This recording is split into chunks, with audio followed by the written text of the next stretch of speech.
तेवढं म्हणायचं आता काय जे विचार येतात ते माझ्या मनात येत आहेत, ते विचार माझे नाहीत. आपण कधी म्हणतो ना की मी मनाने विचार केला, अगं मॅडम असा विचार माझ्या मनात आला. मराठी घ्या, हिंदी घ्या की इंग्लिश घ्या, कुठलीही प्राकृत घ्या, बाहेरची भाषा घ्या, ते म्हणजे काय म्हटलं जातं, मनात विचार आला म्हणजे तो माझा असेलच असं नाही, हे पहिल्यांदा लक्षात घ्या. तुम्ही बघा रात्री 10 मिनटं शांततेने बसायला लागाल, त्यातले पहिल्यांदा 9.5 मिनटंसुद्धा तुम्हाला शांतता मिळणार नाही. पण जे 2 सेकंद मिळतील ना, ते 2 सेकंद तुम्हाला डायरेक्टली त्रिविक्रमाच्याकडून आईशी जोडून देतील.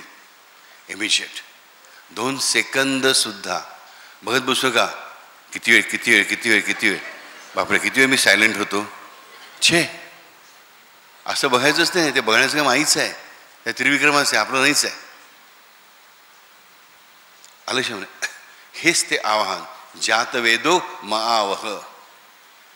तुम्हाला आवाहन करण्याचे त्रिविक्रम हवा आहे ना, तर रात्री जेव्हा 10 मिनटं तुम्ही शांत बसाल, त्या 10 मिनटामध्ये तो त्रिविक्रम तुम्ही जर निश्चय नुसते करून जेव्हा बसता की 10 मिनटं शांत बसायचं आहे, शरीर आधी स्टील करा, बॉडी स्टील आणि माइंड सायलेंट.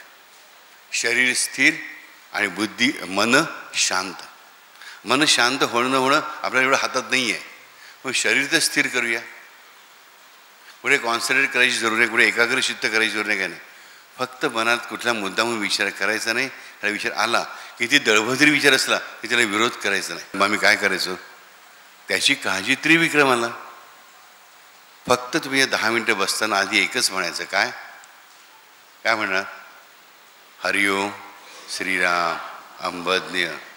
आणि 10 मिनटं झाल्यानंतर काय म्हणणार, जय जगदंब जय दुर्गे. की त्रिविक्रमाने तुमचा प्रतिपाळ करायला सुरुवात केली, हे लक्षात ठेवा.